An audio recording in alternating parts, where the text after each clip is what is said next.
preliminaries. But first of all, let me welcome everybody for joining today. I really appreciate your participation.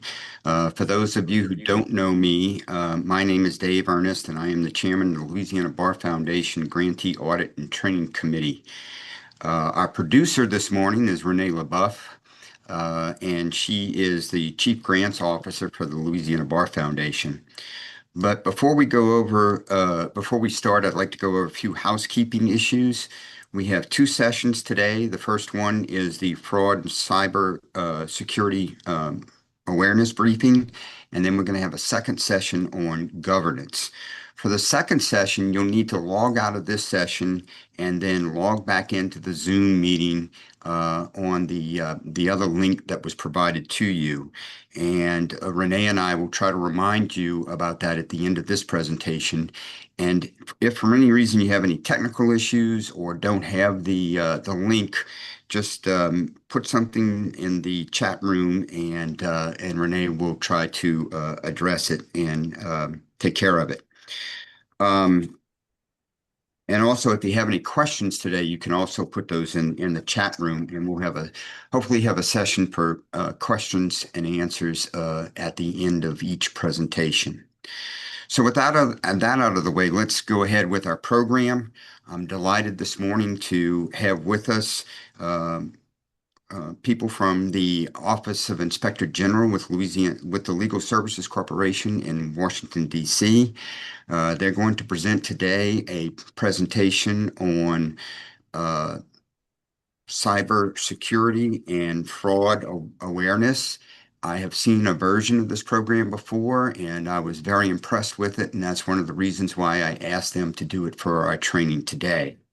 So we have with us this morning Catherine Silvestri, who is the Deputy Assistant Inspector General for Investigations with the Office of Inspector General in the Legal Services Corporation. And we also have three of our presenters this morning who are senior investigative counsel. We have the Senior Investigative Counsel, Jennifer Sheldon, the Senior Investigator, Charlie Becker, and Mark Kaminsky, another senior investigator. So without further ado, I'm going to turn it over to them.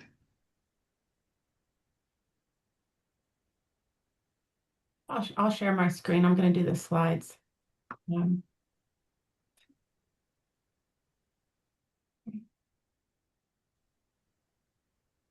morning, everyone, and thank you, Dave, for the great introduction. Thank you all for joining our presentation today. As Dave had mentioned, I'm Jen Sheldon, Senior Investigative Counsel at our OIG Office of Investigations, joined by Charlie Becker and Mark Kaminsky, investigators. Jen, can you see my screen? I can. Okay, great. So we're going to kind of try to keep this to an hour or under. So, hopefully it doesn't go by too quickly for you all and you enjoy it.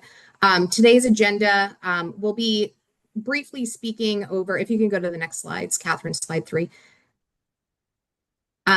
We'll be going over what is an OIG, types of frauds that we investigate, situations that actually create opportunities to commit fraud, some case examples that we've actually investigated at some of our grantees and sub-grantees, some costs of those frauds. And then we're going to kind of shift into some cyber threats, including insider threat case examples, and then a couple other case examples with cyber threats. And then how can you report fraud and cyber threats to the OIG? And we do recognize that not all of you are Legal Services Corporation grantee, but there is a duty to report for those LSC grantees. And then our last slide will give you all some resources that really are relevant to all legal aid services and nonprofits. Next slide. All right, so what is an OIG? So our mission is to carry out audits, investigations, and other reviews that are going to help prevent, detect, and deter fraud, waste, and abuse. We promote economy, efficiency, and effectiveness in LSC programs. And then we also, one of our big jobs is to keep LSC management, the board of directors, and Congress informed of significant issues, any risk or deficiencies within the programs. We do share the same mission of advancing the principle of equal access to justice. So we are proud of the work we do, and we're also very grateful for all the work that you do. Next slide. So some types of frauds and we'll hit on some of the case examples today are accounting fraud, time and attendance fraud, payroll, reimbursement frauds. We'll talk about a credit card case example, and then something that is increasing is cyber crimes, and that will be kind of the second half of our presentation today. Conflicts of interest and abuse of power. We'll talk a little bit about a diversion of clients, and we have a case example for that. And then some of our work goes into the regulatory realm and deals with some LSC restrictions, which may not actually be relevant to all of your programs, but these do result sometimes in like an administrative referral of question costs. We look at attorney's fees and then outside practice and employment, which actually sometimes does delve into kind of the fiscal fraud element. And then we'll look at subgrant and program integrity as well. Those are some cases that we look into. Next slide. Great, Jen. Thanks so much. I'm Mark Kaminsky, and I'm going to be covering a couple of these next couple slides, just to kind of get everybody's mind in the frame of reference we're talking about. We often refer to the fraud in general with a fraud triangle, and what you're seeing in front of you is there's basically three legs to the stool: pressure, rationalization, and opportunity. Pressure can come in the form of personal issues, whether it be financial issues or other related issues that cause an individual to feel that they need to gain either access or information or money or some sort of means in a fraudulent nature. The opportunity, obviously, they have to have that opportunity to do that. And that can be from a positional standpoint, access to credit cards or various other opportunities that present itself for fraud as it relates to grantees as well as just legal services entities. The last one, which is really important, when we see these kind of cases, and you can pick these out as we give the case examples, the individual rationalizing the behavior. Often it comes in the form of, hey, I don't get paid enough, and that's why I'm doing it, or, I'm just taking a little bit off the top, or I'm using my credit card for this particular, personal matter, but it's really, just part of my job profile. So it's the rationalization of the bad behavior that you'll see. So as we go through these case examples, keep those three kind of tiers or three legs in mind, and it will help us and you kind of decipher the different case examples. And then more importantly, as you take this back and learn from the presentation, you also can apply this to situations in a method to prevent things. And you'll hear us talk about, from a prevention standpoint, how we can kind of prevent the opportunities to exist solely and kind of insularly to allow these individuals to be bad actors. Next slide, please. So here are some of the situations I kind of touched upon, but situations that create the opportunities. One of the things that we really harp upon, especially in the legal services community, is the tone from the top, right? It's never a good idea to have managers say, hey, I'm a manager, so I get to do this, or I really don't need oversight because who I am.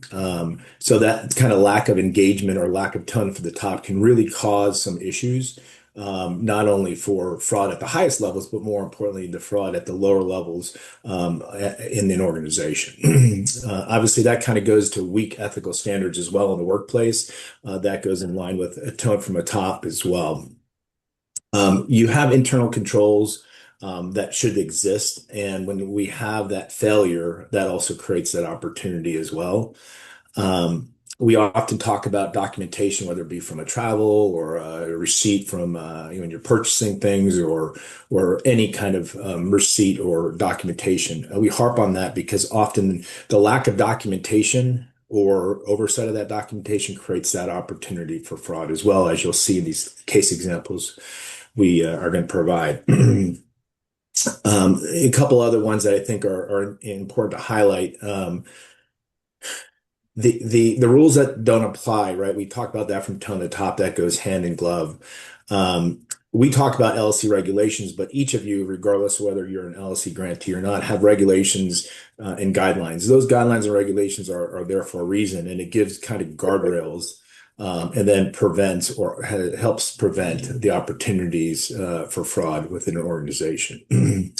The last thing I'm going to touch on this slide is the fiscal officers with too much control. So one of the things, it's not just fiscal officers, but there should be oversight. And you'll see in these case examples, the opportunity present itself because there wasn't an oversight or an overlap of duties where you have a financial officer having no oversight or an ED having no oversight of their travel or their expenditures. That creates that opportunity as well. Very important to prevent the fraud opportunities. Next slide, Charlie. Hi, I'm Charlie Becker, and I'm going to talk about a few cases that we've had. And we put these in because we try to, particularly this next case, it encompassed a lot of different things that one person was able to do to perpetrate a fraud. And all of this is public information. So I'm going to call her, rather than the fraudster, I'm going to call her Sherry because that was her name. So Sherry was the office manager. She basically was the CFO. And she got the job because she was a family friend of the executive director. So there wasn't a lot of supervision because the executive director knew the family, knew her, and trusted her. Uh, she had a money problem and a gambling problem. About 6 months before she was hired, she had a $100,000 IRS lien placed on her. No one did a background check. No one did any work to find out that, people have problems with the IRS, but maybe you don't want the person who's running the entire fiscal operation that's your program to have a big IRS lien. Maybe you want to have some other supervision. And we talk about the pressure. Mark talked about the pressure. Sherry had a gambling problem, a serious gambling problem. And we find this more often now than we used to. 20 years ago, you had two options to gamble. You went to Las Vegas or you went to Atlantic City. Now we fly into a city, we get off the plane, and the second sign we see coming out of the airport is casino 10 miles away. I don't believe I can drive 25 miles in any direction in Louisiana without running into a casino.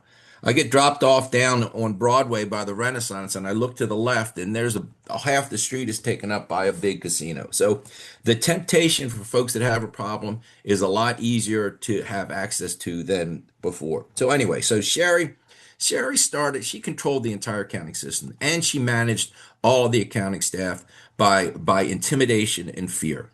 Uh, no one liked her, and she didn't like anyone either. Uh, so she started off relatively small. What she would do is when she was writing checks, she would put in the check register, she was writing a $1,500 check to Office Depot. What she did was they used paper checks at the time. She would pull that check out in the order that it was in and put blank paper in, and then she would hit print. She would print all the other checks. Then she would take the check that was meant for Office Depot and wrote it to herself. Well, how did this not get detected? Again, she controlled the entire accounting operation. She would get the bank statement when it came in and shred all of the copies of the negotiated checks that were attached to the bank statement, and then pass the top part of the bank statement that only showed check numbers and amounts to the accounting department to do their reconciliation. This went on for a while, and then again, she did have a gambling problem. So she started taking the program's credit card to a place called Wanda's Bargain Basement. And Wanda's was not far from where she worked, and it was a tobacco, alcohol, and video poker establishment. They would give her $300 a day cash advance. So she started doing this with the program's credit card. How did this not get detected? Again, Sherry controlled everything. She opened the mail, and when the credit card statement came in, she took the bottom part that on any given month may have shown 6 to 10 $300 cash advances at Wanda's. She would rip that part off that showed the detail and shred it. She would only pass the top part to the accounting department to pay the bill. I don't know anyone who would pay their credit card bill if they didn't see what the $2,000 charge for that month consisted of. Uh, Apparently, she wasn't a really good gambler. because $300 a day wasn't enough. Unbeknownst to the executive director, she obtained a debit card on the program's operating account, and this gave her $300 more a day. And again, she did all the reconciliations, she did all the work, everything that would have shown that she was doing this, she controlled and she destroyed. Finally, she got so confident with herself, she set up electronic payments from the bank's operating checking account to pay for her utilities, her cable, her internet, and some other reoccurring bills. And those payments came directly out of the program's operating account. And then lastly, she set her boyfriend up as a contractor. He didn't do anything, but he regularly got a check from her. This happened over about a 7-year period, and there were approximately 500 fraudulent transactions that she did during that period. And the total fraud, and they were small, as you can see, like $300 here, $300 there. But when you do 500 of them, it accumulates over a long period of time. The total amount of the fraud was $195,000. How did the program figure this out? One week she was sick. She never took leave. One week she was sick, and some of these statements came in, and folks in the office opened up the statements. And there you go. Wanda's bargain basement is there for $300 a day, and that's what started the process of us getting involved and trying to figure out how much the program had lost. Uh, Her father owned a family farm that the family had owned for over 100 years. He mortgaged the farm and gave the executive director the $195,000 back. The executive director essentially told the dad that if he repaid the program, he wouldn't prosecute her. The executive director didn't have that option. We're obligated if we find a fraud to refer it to the U.S. Attorney's Office, and in this case, they accepted the case, and so she had paid them back. She agreed to a plea agreement, and we went to sentencing. And I asked the prosecutor, what do you think? What do you think she's going to get? Because sentencing guidelines were 7 months to 24 months. He told me, he says, well, Charlie, he says, this judge is pretty lenient. He gave a bank robber like 6 or 8 months a little while ago. He says, so her father paid it back. And I don't know. I don't think she's gonna get the lower end if she gets anything. Well, during the sentencing hearing, she brought up a psychologist, and the psychologist told the court and the judge that the job that she had at our program was very stressful. And the condition that she had that caused the gambling was because of the stress at the program. And the only way she could relieve this stress is go at lunchtime or after work to Wanda's and gamble. And the judge looked at this lady and says, ma'am, if everyone that came in this courtroom had a stressful job and they stole from their employer, I'd never be able to hear all the cases. Anyway, to the sentencing. When he sentenced her, he said, you did not just steal from the federal government, LSC, or your program. He stole, he told her, he says, you stole from all the poor people. And he named every county that this program covered. He gave her 22 months, which was almost the maximum. And if there's any good thing for her as a part of this, she went to the same federal prison that Martha Stewart went to. So maybe she had some nice curtains or some nice towels. I don't know. We do a postmortem after, and we ask her, how could the CPAs not ask at least for one of these 500 transactions? And she said they did. I knew which ones were bad. And that may have been why the job was stressful. She had to do the regular work and then keep track of the fraudulent transactions. And she says, I would just give them all the good transactions right away. And I knew their schedule. They were long-term CPAs. I knew where they were going to go next. I knew where they came from, and I knew when they were going to leave. And they would always come like the next to last day and ask me for the ones I hadn't given them. And I would say the executive director is traveling. I got to make his arrangements. I got to do payroll and I got to pay all these bills. You want me to do all that, or you want me to give you these 5 transactions? And every time they substituted those transactions with different transactions. So this involved a lot of moving parts. So what do we do to prevent something like this? First of all, separation of duties. Do not let one person control the entire accounting process. Do monthly bank reconciliations and do a check to make sure that what happened with the first check she wrote, that the name on the check is actually the name that's in the check register in the accounting system.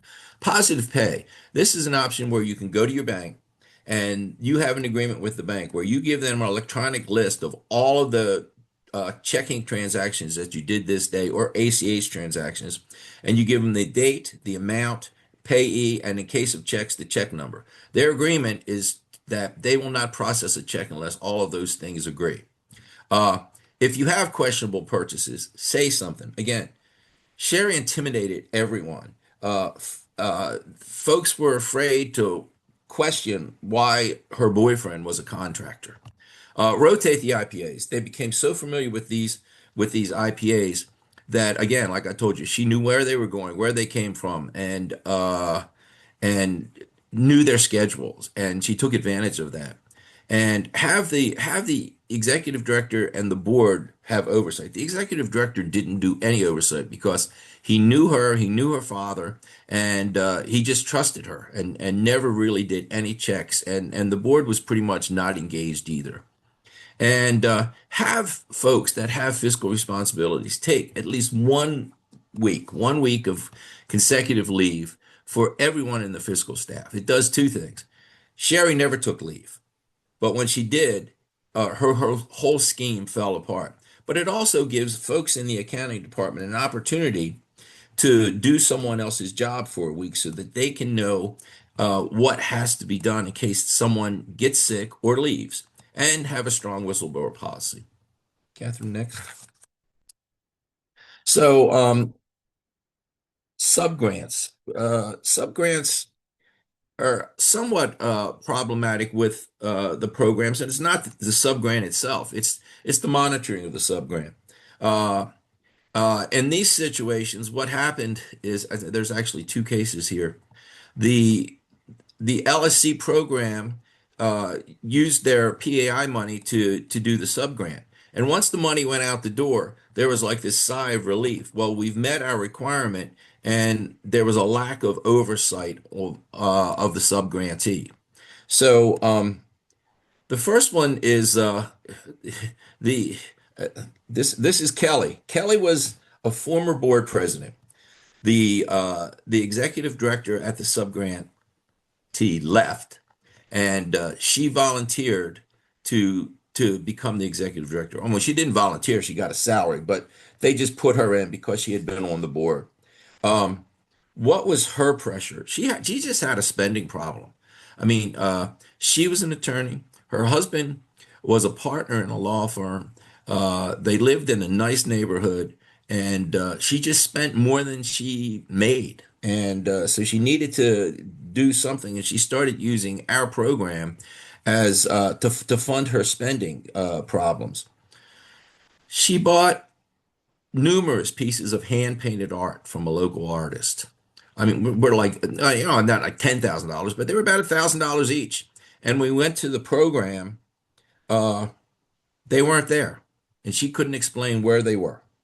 Uh, she bought Christmas. She went to a printer, a professional printer, and had Christmas cards printed up 2 years in a row. And when she submitted the receipts, she actually altered the receipts to show that they were invitations to a program function. And in fact, they were the family Christmas cards. We went and sat down with the printer, and the printer electronically had all of the things that she bought in her computer. And 2 years in a row, family Christmas cards, holiday invitations to her daughter's confirmation party, and maybe the worst one was She had two daughters. One of her daughters had a Christmas cookie party. So everyone made, my understanding is everyone made their cookies and brought their recipe for the cookies. Well, she had 30 girls from her school come to her house with their cookies. All the girls submitted their cookie recipes beforehand. She took the 30 recipes to this professional printer. The professional printer printed it up, made a booklet out of it, and each girl got a booklet as a door prize as they left the cookie party. Um, what else did so she ordered things when we started asking for receipts, she ordered things from Staples. And the mistake she made was she put it on her Staples frequent buyer card. So we obtained that and we saw that she would buy the stuff and have it delivered to the program on Monday. Saturday, she would take the stuff back to Staples and get a credit on her own personal credit card. Uh, Numerous food and alcohol purchases. And we actually took the receipts. She didn't give us the detailed receipts, but she frequented one place quite a bit. So we went to that place, and their computer was, I guess, sophisticated enough that they put the receipt number in and it showed us everything she bought related to that receipt. And mostly it was alcohol. And it was on weekends, it was on nighttime, it was for personal use. And finally, she went to a conference at the Don Caesar Hotel. It's an annual conference. And she got some materials from the conference. And she she told us that she didn't have anything to carry the materials back. So she needed to buy something that she could put the materials in and carry them back home. So she went to Coach and she bought a $500 Coach briefcase so she could put the conference materials in and bring them back home. That briefcase wasn't at the program when we went there either. A lot of this stuff was just for her personal use. The next one is another executive director. We're not trying to pick on executive directors, but in these two cases with the subgrant, it was. So the executive director had contracts with relatives. She had her husband. He had a contract to do maintenance, didn't do any.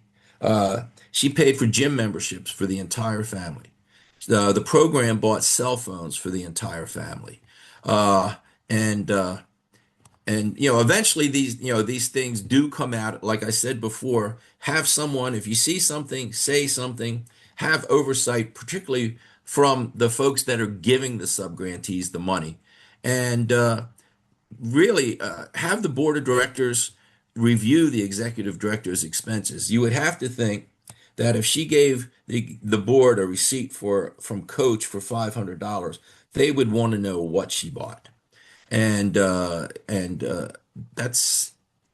about it. The only thing about one last thing about Kelly, when she went to sentencing, she happened to the federal judge that was at her sentencing was also a professor at the law school that she went to, and she actually had Kelly in her class for legal ethics, which is really, I guess, a conundrum for her. So the judge was really upset because either the judge didn't do a good job or Kelly didn't listen.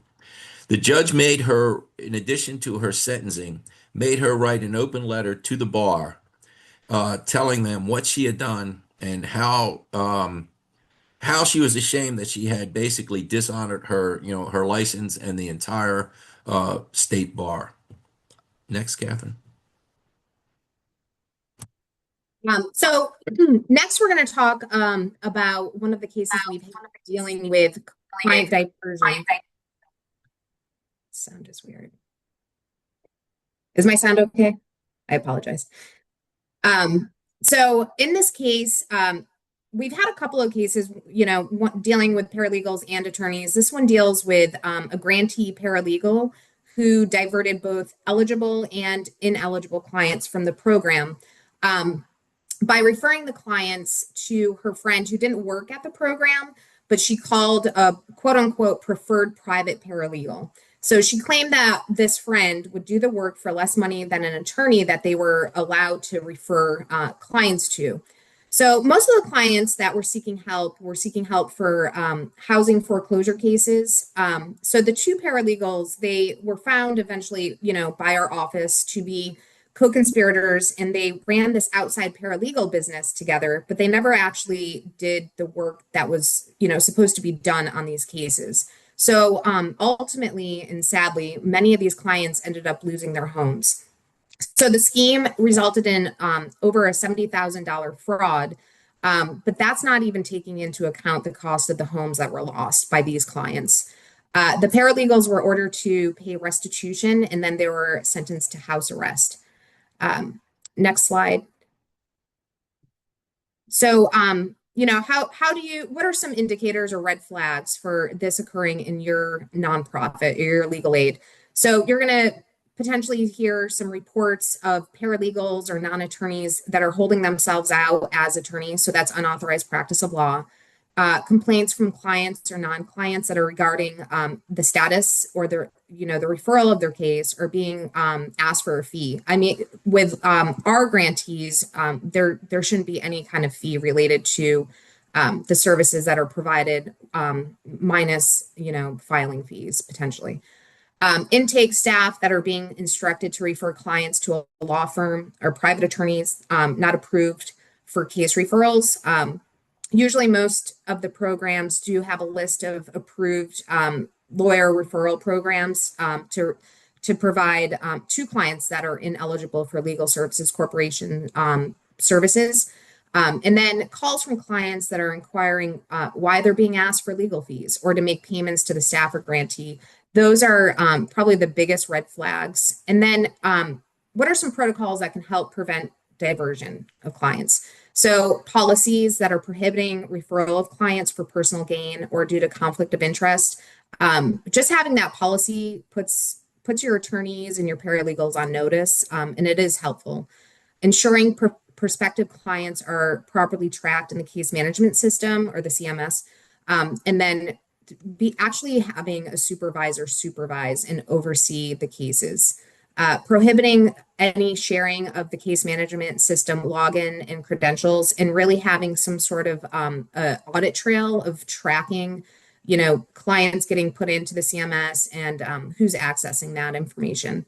And then intake and outreach supervision is really important too. You want to make sure that you're tracking and noting any potential clients, and those, because if you're not, then those people that may be a potential, like a paralegal, might partake in client diversion. If they're not recorded, it's easier for them to actually, divert that person to an outside business. And then proper and continuous oversight of any employee activities in the case management system and the intake process. And we actually, on our website, have a couple of advisories on client diversion. If you'd want to go there, we'll give more information on our resources page at the end of this. Next slide.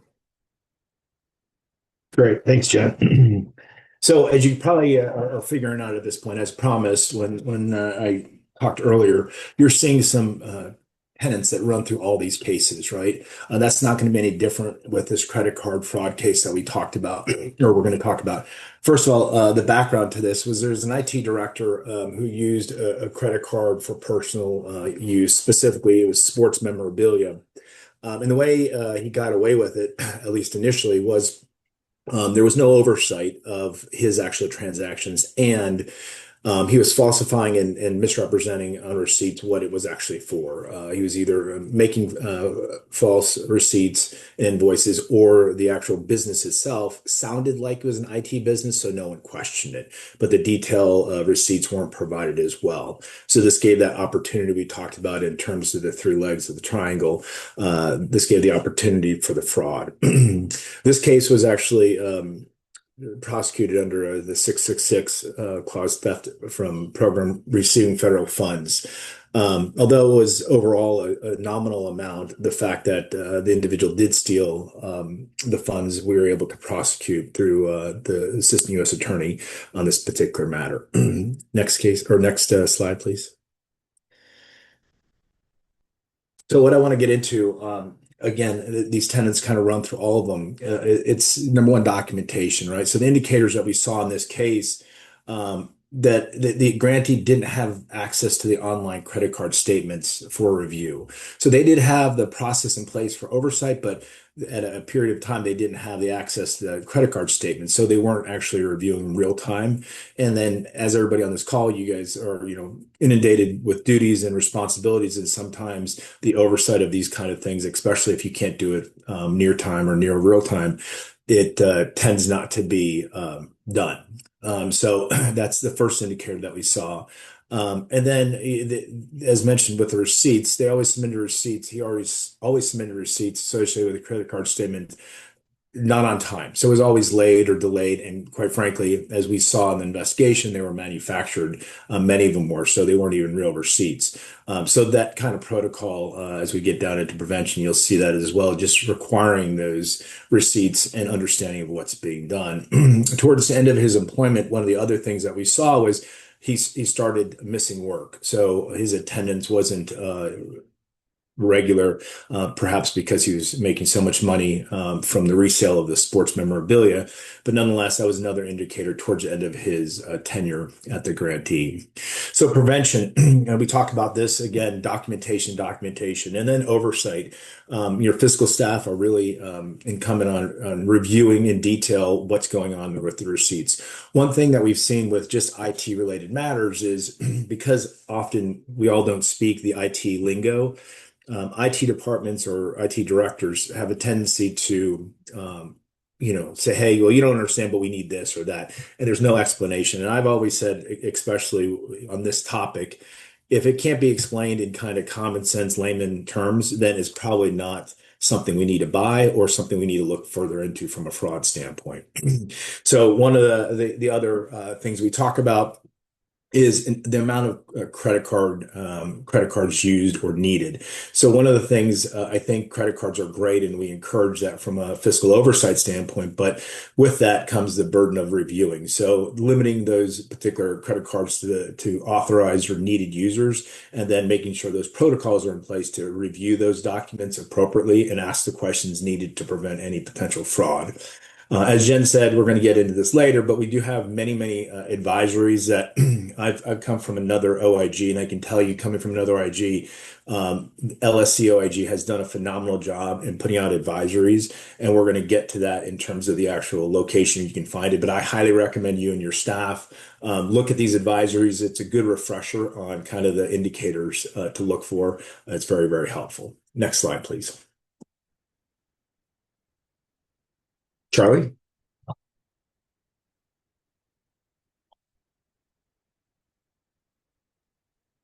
I had to unmute. Sorry. So these are examples of the cases that we've done in the last 8 years. We've got 12, a dozen total prosecutions and two pending prosecutions. As you can see from the position of the individuals, I spoke about two executive directors and an office manager, but you can see that the folks who are, stealing from our programs and committing fraud at our programs, run the entire gambit of, from the executive director down, to, staff attorneys, accountants, IT folks. It's anyone that, has access to either a credit card or has some type of transactional authority, they can commit a fraud at your program. Next, Catherine. So since 2020, we've had referrals or recoveries of over $5 million. And what did they consist of? That we had criminal restitutions and fines, we had civil settlements, question costs, which we refer. If we find something that doesn't comply with LSC guidelines, we refer it back to LSC as a question cost, and then they look into it and make a determination as to whether they want to either take their money back or reallocate the money that was used so that LSC funds are not used for improper things. Funds redirected, and that's sort of how that works. And in some cases, cancellation of grants. It doesn't happen often, but some grants have been canceled, and then other types of recoveries. Next. All right, so we're going to move into the kind of cyber portion of things. So starting with some external threats against grantees, Mark will talk about internal threats a little later on. So we're focusing on these two schemes because these are ones that we see come into our hotline and are the most prevalent at our grantees. So business email compromise schemes are a type of cybercrime where the cyber criminal uses email to trick an employee into sending money or divulging confidential grantee information. So that'll be such as like a grantee account information or personally identifiable information to the threat actor. And the PII can include client information as well. So typically the goal of a BEC scheme is to divert funds through a financial transaction, such as a wire transfer or a gift card purchase or the like. And then ransomware is a type of malicious software or malware, which is designed to block access to the computer system until a sum of money is paid. And even if you have your data backed up, and we like to just mention this, and you can access it still. So the threat actor, if they have your data, they may still threaten to share this data in the public sphere unless a sum of money is paid. And depending on what jurisdiction you live in, there can be some legal ramifications for that. So, and as you can see, we've had 96 cyber attacks reported to our hotline since 2018, and the numbers continue to increase every year. Next slide. So BEC schemes or business email compromise schemes, they come in a lot of different forms. So we just want to hit on these ones that we've seen just so you're aware of these. So we've had numerous payroll direct deposit scams at our grantees, and this is going to occur when a threat actor contacts someone in HR or payroll, and they're pretending to be an employee that would like to change their direct deposit information. And the HR employee or the payroll person, they make the change without any kind of two-step verification, such as just picking up the phone and calling the employee to make sure that it's a legitimate request. So these are usually realized within the first or second missed paycheck.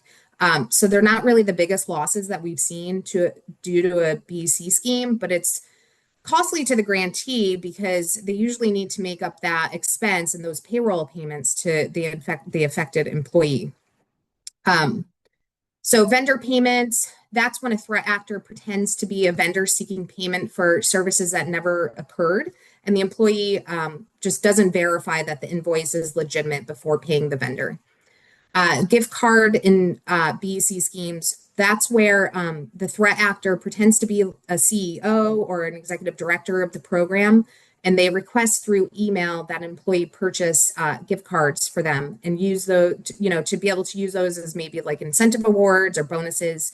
And usually it's a new employee that's targeted because they don't really understand the culture of the program yet. And, they may be less likely to, question a request from, the quote unquote executive director. So after the purchase, the employee is then directed to send pictures of the gift card codes to the threat actor. But obviously, once the codes are sent via email, and it's really the threat actor's email, that scheme is completed and that money is gone. Grant remittance scheme. This is still one of our largest grantee losses to date due to a business email compromise scheme. So in this case, the threat actor used a fake email domain to imitate both fiscal employees at an LSE and one of our grantees. And they pretended to be an employee at both. So the perpetrator deceived both employees into providing sensitive information, account information, because they believed that they were communicating with each other. So the grantee filled out a bank change form and provided it along with financial data through email to the threat actor. So the threat actor was able to use that fake domain emails to have LSE switch the grantee direct deposit bank account into the threat actor's bank info.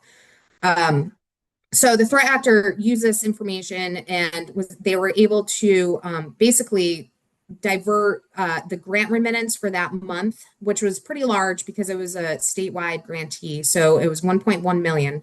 So that went into the threat actor's bank account. And by the time the program realized and LSE realized, it had been 2 days and it was too too late to affect any kind of ACH reversal. So that the third bank money for the threat actor was then transferred to another bank by that point. So the money was gone. So this scheme actually, so it was carried out over a few months. And it was, it ended up kind of exposing the fact that fiscal employees are probably the most important employees to receive cyber threat training because they have that kind of fiscal duty and that impact. Next is communication with financial institutions. So this is where a threat actor calls a bank pretending to be an executive director or maybe a CFO in order to access banking info. We actually haven't had any reported successful schemes involving our grantees in this type of BEC scheme, but we do want to just make sure that people are aware that this could happen. And then donation scams. This is where the threat actor makes a donation to your organization, but claims they overpaid and they want some of the money returned. So the check that they used and they actually sent as a donation ends up bouncing, and then you've lost whatever money you've returned to that threat actor. Next slide. Great, thanks, Jen. So I'm going to get into ransomware and insider threat. Before I get into the details of the two cases I'm going to speak about, one of the things I want to really emphasize as it relates to cyber attacks and just cybersecurity. A lot of this you're going to hear is the best method for preventing something like this is the proactive approach upfront, putting things in place. And we have a lot of knowledge from an institute, like from a societal standpoint. We have a lot of knowledge on what we can do. And I would just want you to take away as we talk through this is the prevention, proactive nature is really important to stop the cyber criminals, or at least make it harder for them to access. Notoriously, nonprofits have been targeted by cyber attacks, cyber criminals, primarily because they recognize the vulnerability and just limited resources that the nonprofits have. We're going to get into, like I said, resources that you reach out to and kind of look at from an executive standpoint. As you guys are all sitting here listening, there are some steps, even if you're not super knowledgeable on IT matters, there are simple steps that you guys can take. Ask your IT professionals, hey, are these top 10 things being done by our program or our institution to prevent this? At the end of the day, you want to try to deter. It's kind of like putting bars on a window, right?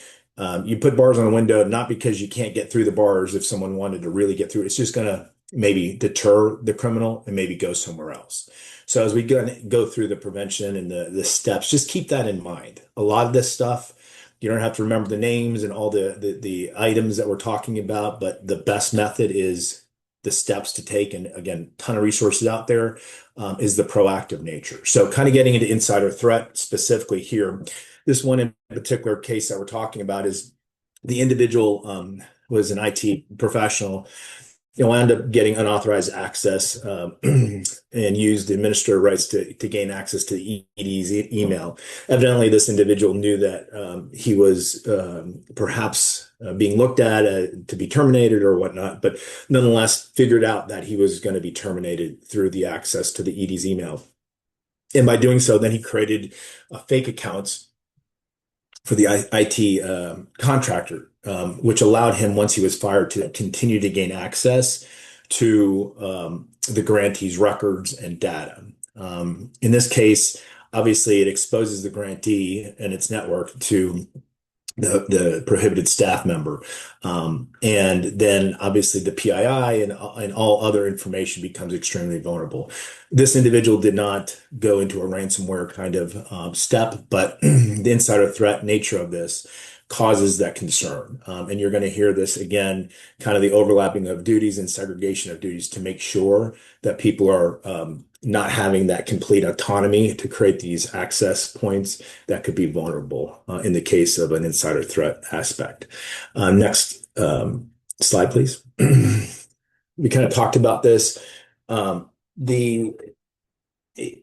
and this doesn't just even come from just a cyber attack, but insider threat in general, right? Because it doesn't have to be cyber attack, it can be threats in general. One of the things that is really important is, as an organization, make sure you guys have steps in place when you identify someone who is going to be terminated or is leaving, that you take the steps needed to restrict their access, even from a building standpoint, but in this case, cyber or the IT systems, so they can't do harm if indeed it's kind of an adversarial departure that you're going through. And also just, I think this is knowing your employees, but really, see and observe behavior. And if you see people who are normally acting one way and their behavior has changed, to give pause to that, because that could be another indicator that individual may be taking some steps that are not in the best interest of the grantee or your organization. The separation of duties, of course, we just talked about that. Really kind of emphasizing that, and you've heard us kind of stomp our foot on this. It's really important from preventing and kind of detecting that fraud up front. And then the two plus employee having administrative rights. Again, this kind of goes in the kind of the realm of IT knowledge, right? So, hey, I just don't have the IT knowledge. I'm not an IT person. Totally understand that. But these are the things that you can put in place without having IT knowledge to make sure you have oversight. So there's no problem with saying, hey, let's go ahead and look at the logs to see who had access or who has access administratively to our system. And that will give you insight. Even if you don't understand the nuances of the IT side of the house, at least you can understand from an access standpoint. Next slide, please. So ransomware. So I'm going to talk about a particular case that's actually fairly new to us, but in general terms. So ransomware is just one method, as Jen kind of mentioned. The important aspect of the ransomware is they're obviously holding your data for money, right? That's the long and short of it. In this particular case, a grantee had a threat actor enter their system, take their data, their case management data to include PII, and then ask for money to get that data back. In this case, the grantee went through the protocol, reached out to local law enforcement, as well as gaining advice from their cyber insurance company. In this case, they actually did pay the ransom, a little over $100,000 to the bad actor. I say that because I want to touch on a couple aspects of this particular matter. So obviously, the client data that you guys have, as well as donor information, all this can be concerning when it gets released, right? And you have to report it regardless because the PI being out there. But then the question becomes, do you pay or not pay? What's the benefits? What's the drawbacks? And certainly here, we're not here to advise you one way or the other, but I'm going to give you some information to hopefully amplify or provide insight on at least your decision matrix on something like this. So again, starting off, a lot of this can be prevented. So if you put those protocols in place, and we're going to talk about that in a second, to make it harder for bad actors. But if they do get in, the things that I would ask you to consider as it relates to ransomware is, one, do you have that information backed up? Can you ensure that it's obviously the integrity of that information hasn't been compromised by the ransomware bad actor? And then what's the benefit of paying, right? So if you pay, you can see case examples, and there's information out on the internet that those who pay tend to actually be attacked again, whether that's because of the vulnerability of the network or the cyber criminals recognize that this individual is paying and will go back after them. So paying them doesn't necessarily deter them from acting again. The second piece of it, just because you pay and you get the encryption of your data back, basically they access to your data, doesn't mean that data hasn't been already compromised. So it doesn't necessarily relieve you of any concerns from a PII. You may have access to that data now, but it's still compromised. The best method, again, is making sure you have a backup copy of your data routinely. So if indeed you had someone have an intrusion into your system, you can still recoup that system. It may be a delay, but you can recoup it. The last thing I'll add to the ransomware is when paying, often cyber insurances, and they've changed quite a bit recently, but some cyber insurances will actually pay a ransom. And in this case that I just gave you, the insurance company did pay the ransom to our understanding. But with that said, some of the cyber insurance that you guys have, I would ask to make sure you understand what they cover and what they don't cover, because certainly that would be important as you guys decide whether or not to pay a ransom in this regard. Obviously, if you pay the ransom and the insurance company, much like any other insurance company, that could then disqualify you for future coverage. So these are all kind of decision points you might want to take into account. The last thing is whether it be your insurance company or yourself, um, the Treasury Department under the Office of Foreign Access Control also has advisories on the prohibition to pay ransom to specially designated nationals, which is basically a list of individuals they know they're cyber criminals throughout the world, and they preclude you from doing that. And the reason why I bring this up is um, with paying them, meaning paying a bad actor who falls under that list, you as an entity, a company, as well as your insurance company, can open itself up to civil liabilities for the Treasury Department to come after you for. So again, it's just something to keep your eyes wide open on. It's not to have you make a decision one way or the other, but certainly information is most important, I think, for us in this regard. Next slide, please. So we talked about the different tactics. Again, these are all probably very much familiar to you, right? These are just different methods, whether it be a BEC scheme or a specific ransomware insider threat. These are different methods that they use. Next slide. So how do you prevent it? We talked about this, right? So the big thing, again, you're not going to remember all these, but having your backup, your data backed up, having multi-factor identification, authentication. Sometimes, and actually in the instance that I just talked about in terms of ransomware, they had a multi-factor authentication program connected to their network. However, it's our understanding that particular program was down or was not working because the patches had not been updated, and that created the vulnerability. So part of it is the cyber training, right? So prevention, making sure your staff understand how they can prevent this.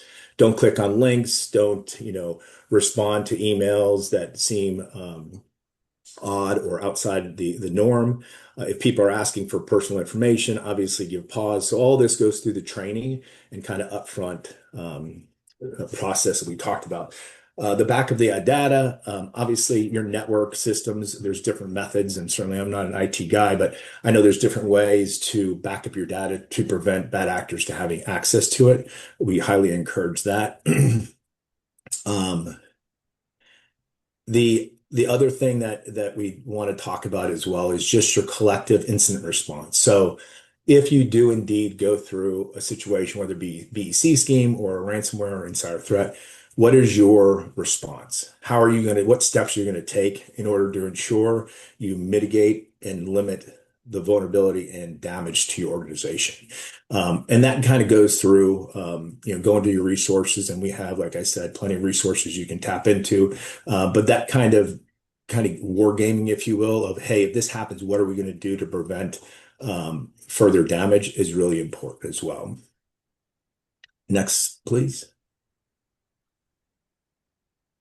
All right, so this slide is really kind of dealing more with our legal services corporation grantees and subgrantees. There is a duty to report to the OIG any loss within 2 days. It's under the LSC grant terms and conditions. So I guess if you're not an LSC grantee, I guess disregard this slide.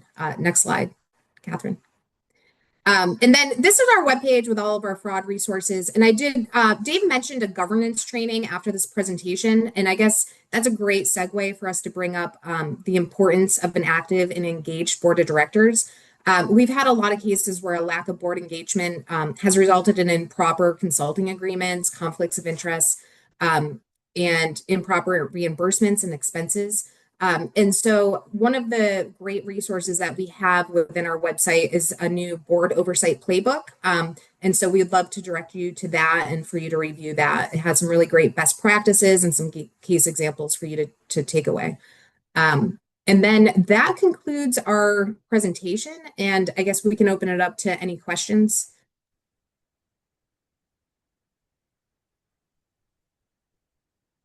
Does anybody have any questions? You can post them in the chat room. Give people a couple of minutes to think about it. And while we're waiting, I would like to thank you very much because that was a very impressive presentation. It's kind of eye-opening of some of the things that people will do to make money off of these grantees.